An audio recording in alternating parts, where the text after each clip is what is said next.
1958 ஆண்டு மாநில பள்ளி சிறுவர்களுக்கான போட்டியில் கலந்து கொண்டு தன்னுமை என்ற இசைக்கருவியை இசைத்து அதில் முதலாவது பரிசையும் பெற்றிருக்கிறார் ஜெயச்சந்திரன். அதே போட்டியில் தான் பின்னணி பாடகரான ஜேசுதாஸ் அவர்கள் சிறந்த பாடகர் என்ற பட்டத்தையும் பரிசையும் தட்டிச் சென்றிருக்கிறார்.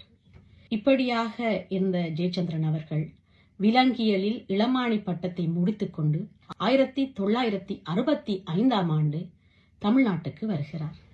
அந்த காலகட்டத்தில், அதாவது 1965 ஆண்டு காலகட்டத்தில் இந்திய பாகிஸ்தான் போர் காரணமாக நிதி திரட்டிய போது அரங்கு நிகழ்வுகளில் பாடல்களை பாடியிருக்கிறார்.